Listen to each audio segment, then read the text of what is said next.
What's up, guys? Today too, I am at your doorstep with a different and interesting lesson. What are you going to talk about today? I believe you've read the title already, so you know we're going to talk about ListView. So, what actually is ListView? You know what? Today we're going to use a different package from Syncfusion, and that is the ListView, SF ListView. That is a Syncfusion ListView. Now, you know, when you talk about some components of this third-party, Syncfusion has nice components that we can use in our project, both desktop and mobile app development.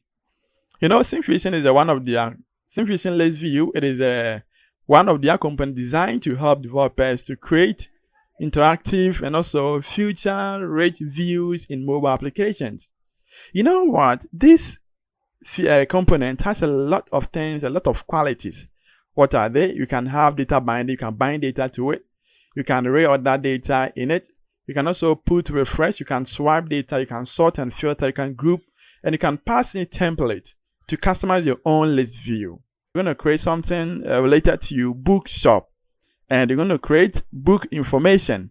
So you want to have a list, we create our data, we grab the data from a repository, and we're going to just display them using the list view. So today we're not going to use ViewModel. Okay, we're going to code all in the code behind file. So let's create a project, and now we install our package. So I click File, New. Then I'm going to choose a project here, Maui project, and then the name is Demo ListView. Now just select 7.0 for the framework, and I'll click on create to get the project created. Now when this is done, we have to install this package. That is a Syncfusion package. Now when you go to the documentation, it has what we need to do. The first one here is to install this package. So that is syncfusion.maui.listview. So let's grab this package quick. Now let's go to application, go to Solution Explorer, right click on dependencies, and I'll go to manage NuGet packages. And now in here, let's paste it over here. So let's paste it here. And now we're going to search for that, and that is it. So let's install the stable version 22.2.9. Make sure you got this.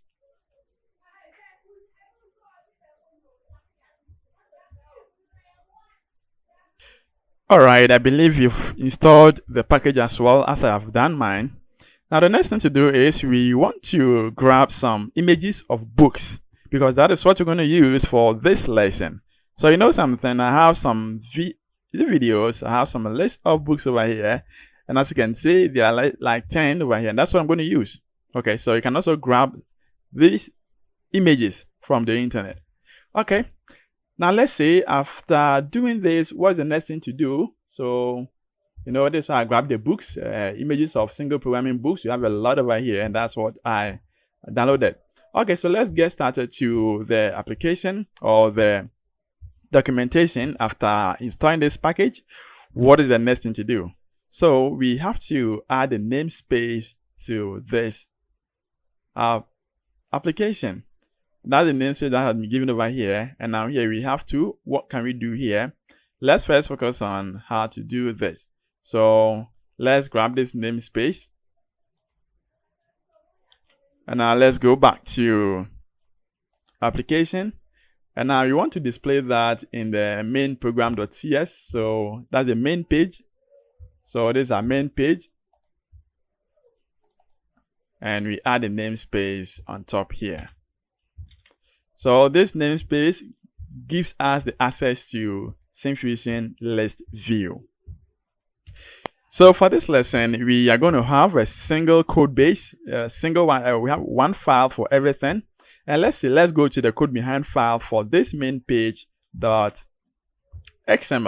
So we go to Solution Explorer. Now you can see we have this file over here. Click on it, and I have this main page.xml.cs.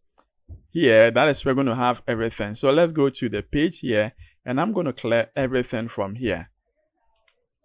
I'll save that.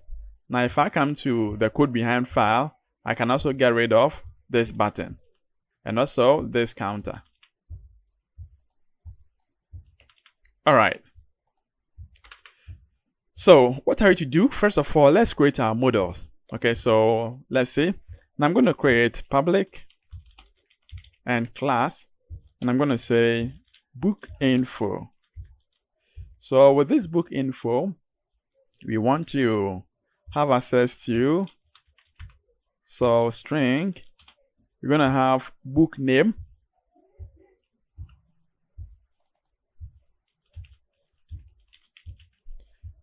Let's have book description.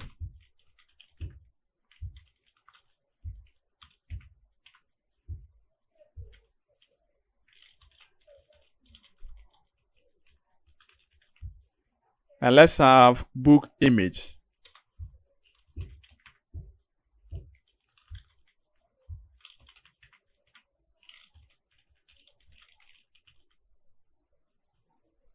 Okay.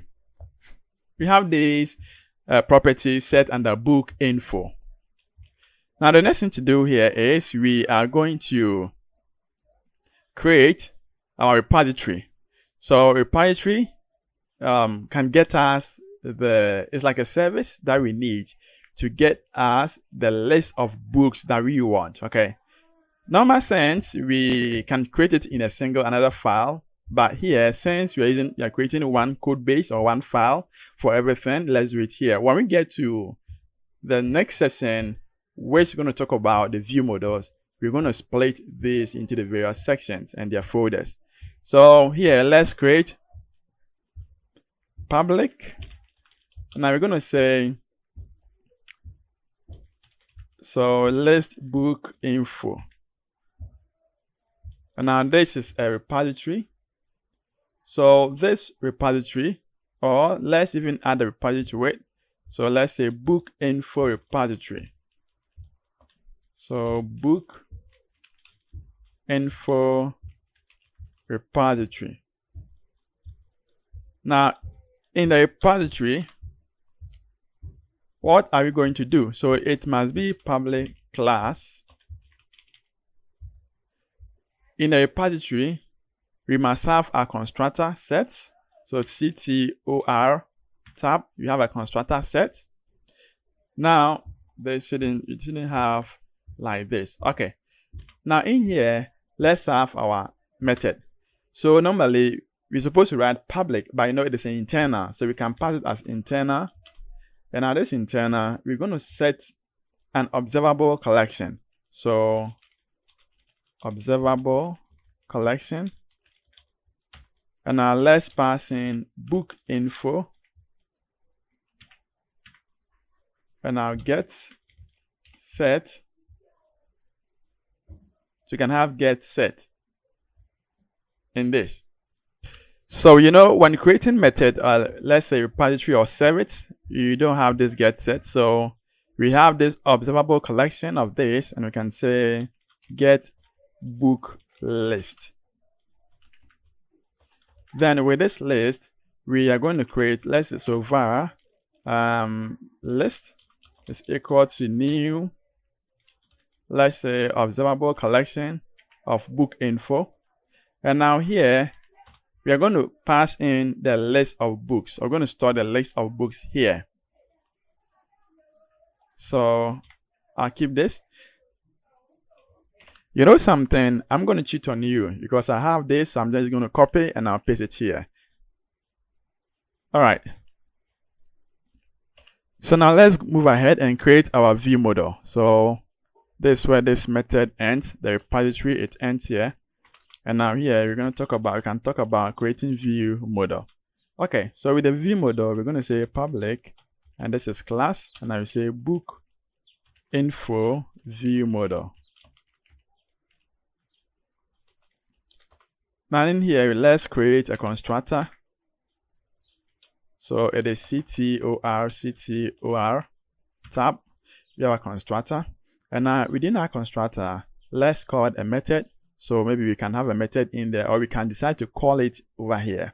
Okay, so let's talk about load books. Now this method, you have to create a control period. Now it tells us to generate this method. We have this method here. Now before that, let's create a public. So let's create this public, and then we can talk about creating an observable collection, and this is book info, and now we are saying that, so my books, then we have the get and set access for this, then we can initialize this to new. Very simple. Now in here, in the method, this is what you're going to do. Let's first call this service, the service from this book info repository. So how do you call the service from the repository?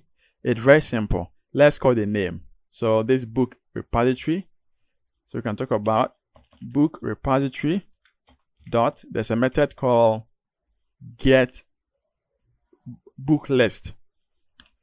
So let's see, now we have to create its object here. We set this equal to, then new, we create an instance of this, then we can now initialize and call this book repository dot get book list. So with this, let's store the result here because it is a list. So let's say var and books, or we can say response is equal to that. Then here we're going to check first if the response is greater than 0. So let's say if response is null, then we want to just return. That's all. Or then let's check if my book dot count, so dot count is greater than 0, then this is what you're going to do. Let's say my book dot clear. Let's clear the container first. After clearing, then we are going to loop through and add. So let's give space here. Let's loop through. So we're going to use for each. Then we're going to say, so var book in response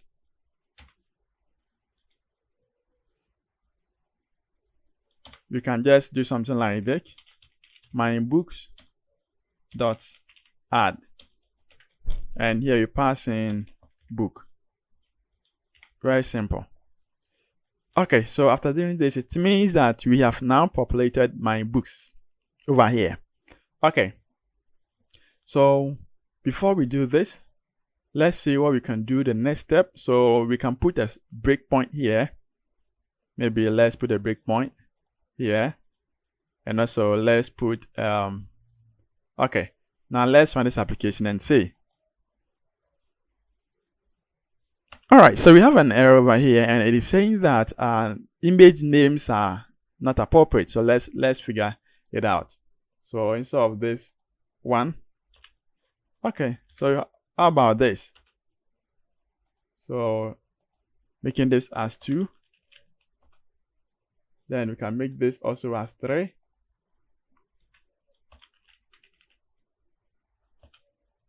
So book 2. Then we can make it as only book. All right. And let's see with this one. Let's say this is our book. Now let's make the correction here. So our book, and for the 1, it is just 1. For 2, it is just 2. For 3, it is same. And book 2, so you say book. And 2 right here, we change to 2. Okay, can save this. Now let's do it again and see. So let's choose a mobile Android. Now let's run this. All right, so the application has run successfully, but you see from the home page, nothing displays. The reason is we haven't bound the view model to the context. That is why we are not seeing anything here, although we have a lot of code that we've worked on.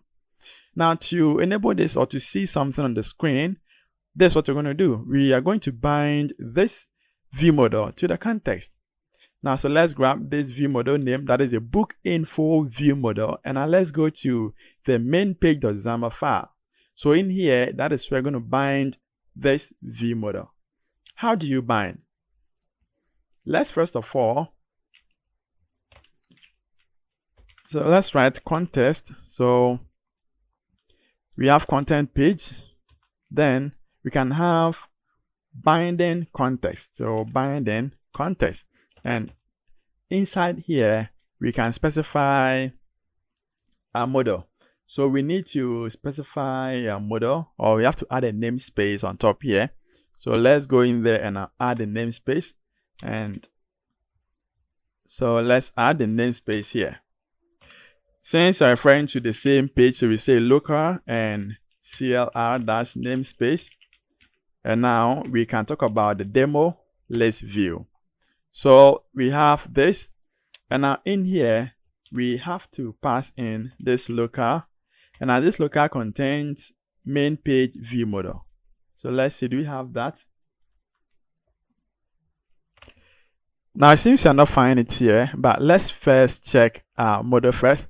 So as you can see, there is an end, and now this shouldn't be here, so we can just cut this. Okay, because this is just a class that we've created, and also our service, it is also a class that we are creating. So let's minimize this so we can see it clearly. Okay, so there's the model 2.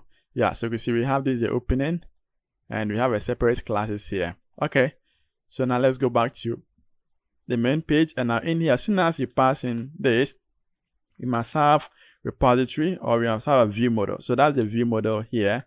Let's include that. Okay, so now we have this view model bound to the content page. What is the next thing to do? It's very simple. We have to use our ListView. And you know, when we check the documentation, before we use that ListView, we have to do some configuration here. So we have to add this to program.cs file. So builder.configure syncfusion core. So let's grab this. And now let's go to my program.cs file. And now in here, let's add that. Okay. So as this has been added, then we can just go in there and now use our ListView. So you can use our ListView over here. So this is what I'm going to do. You can see we have the book info repository bound to this, and you can just grab this. You go to the page here where you have this main page, and now you can paste this. Now we set this to the book info. So what is the book info? It is my books. So after setting this, we have to still specify the various properties in it. So let's see how to do that. That is where you need to use the item template. So let's see.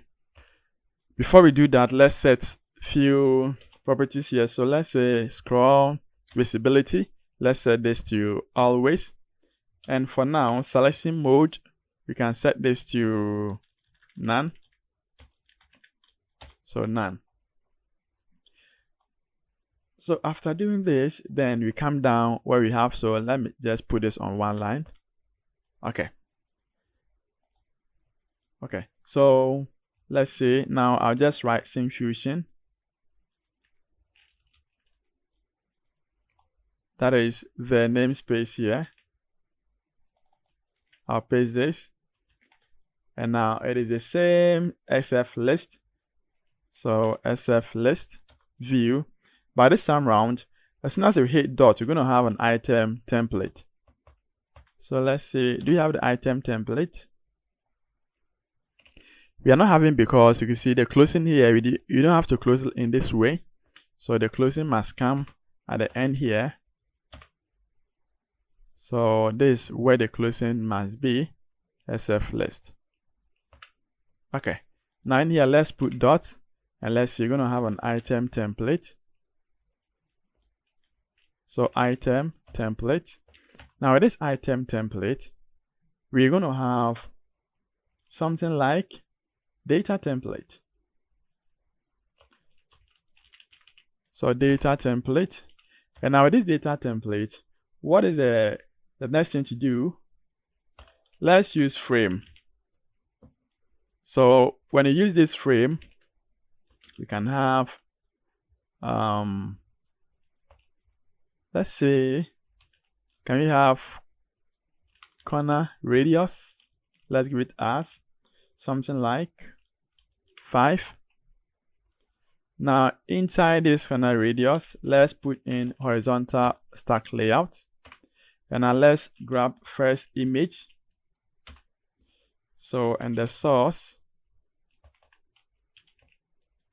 So source, we're going to bind this. So binding is equal to, then we can now have book image. Maybe you can set the size, so width request. For now, let's set to width as 70 and now height as 50. Also, we can use label.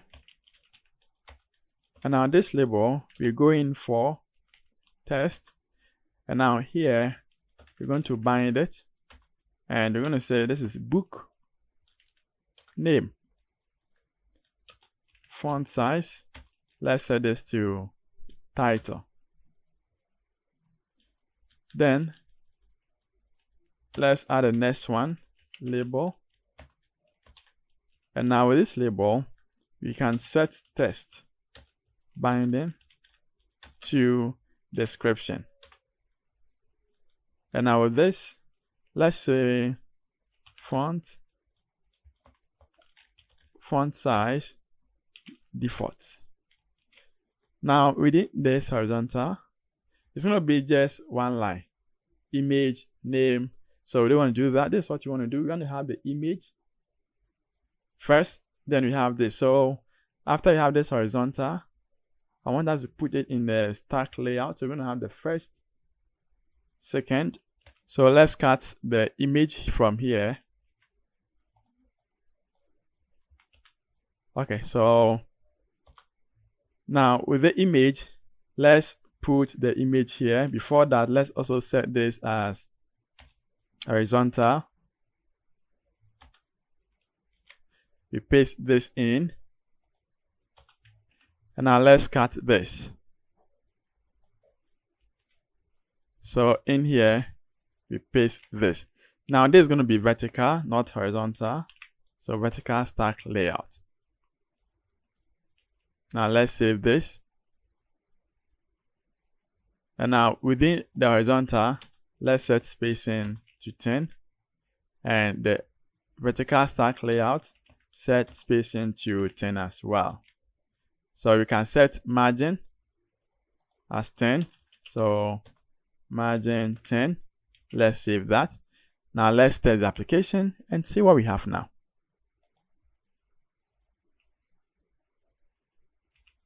Yeah, that's right. You know, sometimes UI sucks. When you tend to design UI, it flops all the time. So you need to take time to do it. Okay, so all the time we always cheat in designing. But this is a simple code that I made that is offline. And as you can see, you couldn't see that there. And that is a simple thing that I did. But don't worry, I'm going to put this on GitHub and you're going to have access to this. So this is the list that we have, and we'll be able to implement this using this ListView. That's a Sync Fusion ListView. It's awesome. And that is it. So you can see we have the images and we have it also movable as well. I'll put this link to GitHub so you can get the source code from the description. So check there and we're going to have a link over there. Our next video, maybe we're going to talk about doing all this in the code behind file, making one code behind file suffer because it has a lot of code to handle. Want to check this because it has a lot of code to handle, and this isn't the proper way to code. Put them in groups. We're going to do that by using a community toolkit.mvvm. I believe you enjoyed this video as I enjoyed it with you as well. Thank you so much for all the time watching the video. You can subscribe to the channel. Check the playlist. We have a lot of Maui project, Maui lessons, Blazor project and their lessons over there, comprising of the Blazor WebAssembly and also the Blazor server application. You have a lot over there, and EF Core too. Thank you so much for watching. I'm going to catch you